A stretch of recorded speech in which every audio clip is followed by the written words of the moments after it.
श्री स्वामी समर्थ. आज आपण श्री स्वामी स्तवन याचा पूर्णपणे मराठीत अर्थ बघणार आहे. सुरुवातीला श्री गणेश, विद्यादेवता सरस्वती, आपले गुरु आणि कुलदेवतेला वंदन केलं आहे. अक्कलकोटमध्ये निवास करणाऱ्या भगवान दत्तात्रयांचा पूर्ण अवतार असलेल्या दिशा हेच ज्यांचे वस्त्र आहे, अशा श्रेष्ठ संन्यासी स्वामी महाराजांना माझा नमस्कार असो. जे परमानंद स्वरूप आहेत, जे परमसुख देणारे आहेत, जे साक्षात ज्ञानाची मूर्ती आहेत, जे सुखदुःख अशा द्वंद्वांच्या पलीकडे आहेत आणि आकाशासारखे सर्वव्यापी आहेत, ज्यांचे लक्ष तत्वमसी या महावाक्यावर आहे, जे एक आहेत, शाश्वत आहेत, निर्मळ आणि स्थिर आहेत, जे सर्वांच्या बुद्धीचे साक्षीदार आहेत, जे भावनांच्या पलीकडे आणि सत्व रज तम या तिन्ही गुणांच्या विरहित आहेत, अशा सद्गुरूंना मी नमस्कार करतो.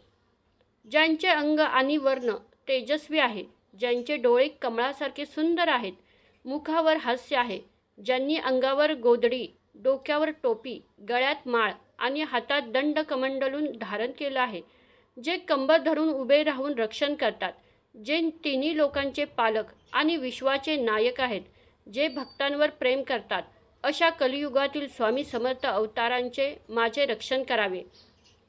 चला तर आता मुख्य प्रार्थनेला सुरुवात करूया. पाप नष्ट करणाऱ्या हे स्वामी, तुमचा जय जयकार असो. स्वामी महाराज, तुम्ही श्रेष्ठ आहात आणि मोक्षाचे स्थान आहात.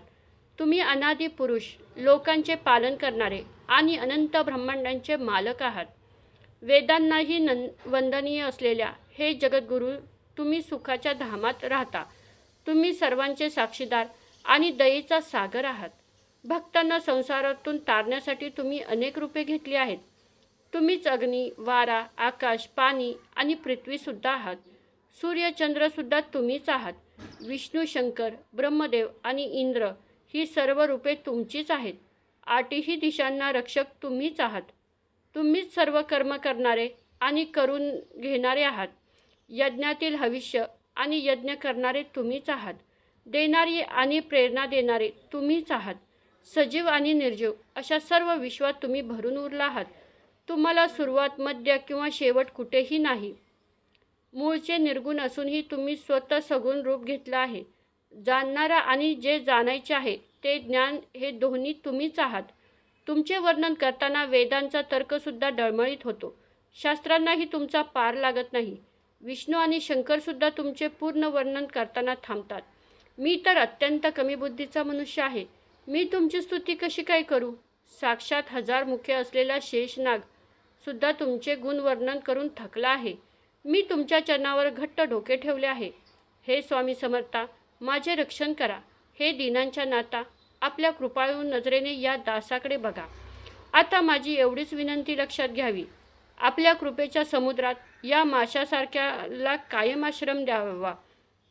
माझी सर्व पापे, ताप आणि गरिबी नष्ट होऊ द्या. या जगात मला सुख द्या आणि मृत्यूनंतरच्या गतीसाठी माझी तयारी करून घ्या. हा संसाररूपी सागर पार करणं खूप कठीण आहे. याचं दुसरं टोक गाठण्यासाठी तुमचे नाम हीच खरी नौका आहे. ती मला प्राप्त होऊ द्या. कोणत्याही वाईट आशा, इच्छा, वासना किंवा मनाचे भ्रम तुमच्या कृपेने मला त्रास देऊ नये. तुमचे गुण मी किती वर्णन करू? मला सुखाचं साधन द्या. माझ्या मनातील अज्ञानाचा अंधार दूर होऊन ज्ञानाचा सूर्य माझ्या हृदयात प्रकटू द्या. माझ्या मनात नेहमी शांतता आणि समाधान असू द्या.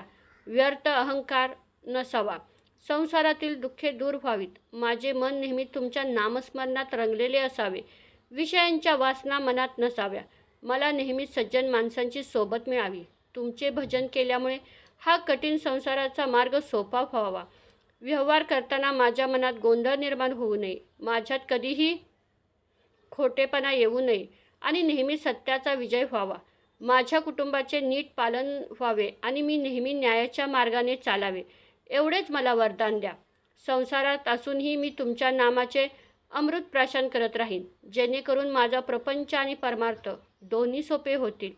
हे स्वामीनाथा, सर्व काही करणारे आणि करून घेणारे तुम्हीच आहात. माझ्या मनात मीपणाचा लवलेशही उरून देऊ नका. गुरु हेच ब्रह्मदेव, विष्णू आणि महेश आहेत.